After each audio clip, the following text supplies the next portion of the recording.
दोस्तों, क्या आप तैयार हैं एक ऐसी कहानी सुनने के लिए जो आपको रुला देगी लेकिन साथ ही प्रेरित भी करेगी?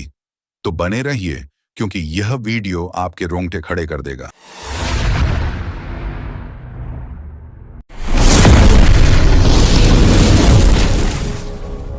स्वागत है आपका अम्बेडकरवाड लाइव चैनल पर, जहां हम बाबा साहेब भीमराव अंबेडकर के विचारों और उनके संघर्ष को आपके सामने लाते हैं। अगर आपको न्याय और समानता पसंद है तो इस चैनल को सब्सक्राइब करें और बेल आइकन दबाएं, ताकि आप हर नई वीडियो से जुड़े रहें। तो चलिए शुरू करते हैं आज की शानदार कहानी।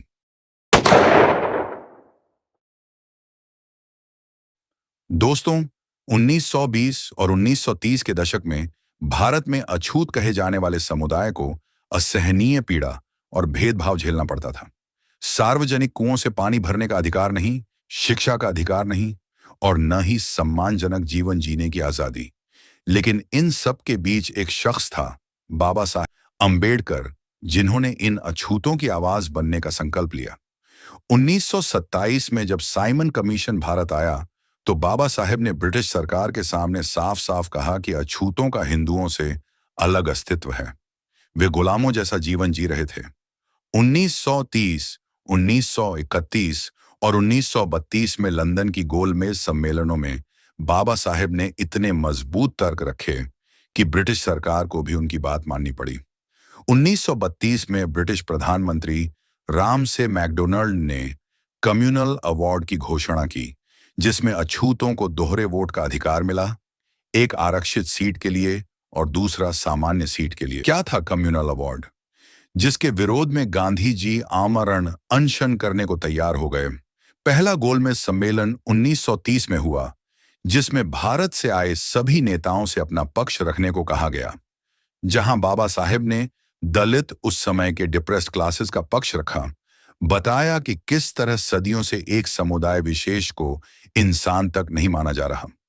वहां पर मौजूद मदन मोहन मालवीय ने जब मना किया कि छुआछूत जैसा कुछ नहीं होता, तो उसी समय बाबा साहेब ने उन्हें अपने हाथ से पानी का ग्लास ऑफर किया, तो मदन मोहन मालवीय ने पीने से मना कर दिया और सबके सामने साबित हुआ कि ये लोग छुआछूत में कितना मानते हैं।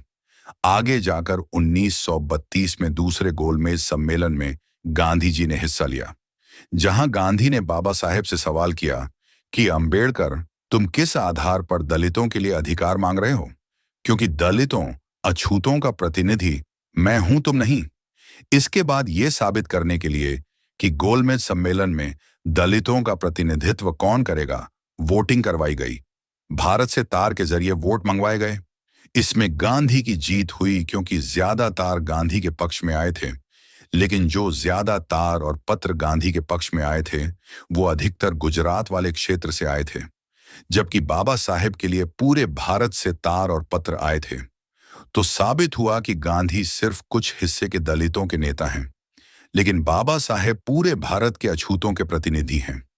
और उन पत्रों में एक पत्र पंजाब के वाल्मीकि समाज ने बाबा साहेब के पक्ष में लिखा था, जिसे देखकर सबके होश उड़ गए, क्योंकि उसमें 150 लोगों ने अपने खून से बाबा साहेब के समर्थन में हस्ताक्षर किए थे। और अब बाबा साहेब ही अछूतों के प्रतिनिधि थे। अब बारी थी बाबा साहेब के द्वारा अपने अधिकार मांगने की।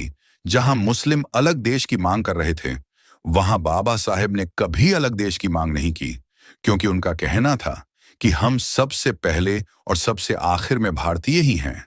बाबा साहेब ने पृथक निर्वाचन क्षेत्र, सेपरेट इलेक्टोरल सिस्टम की मांग की, यानी जब संसद में प्रतिनिधि चुनकर जाएंगे तो अछूतों के लिए अलग सीट दी जाए और उन सीटों पर केवल दलित प्रत्याशी ही चुनाव लड़ेगा और उनको वोट भी सिर्फ दलित वोटर ही कर सकेंगे।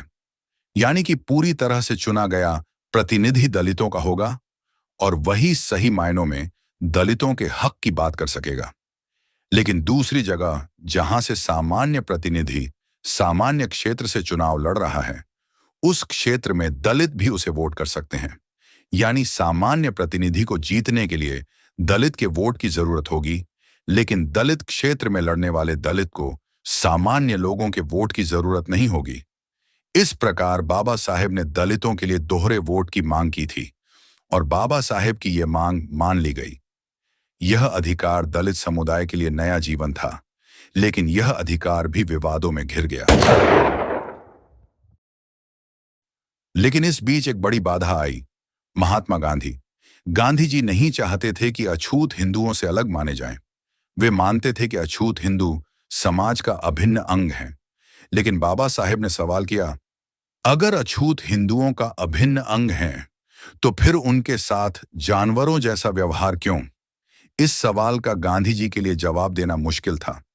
जहां दलितों को यह अधिकार मिला, वहीं मुस्लिम, सिख और माइनॉरिटी को यह अधिकार बहुत पहले से मिला हुआ था।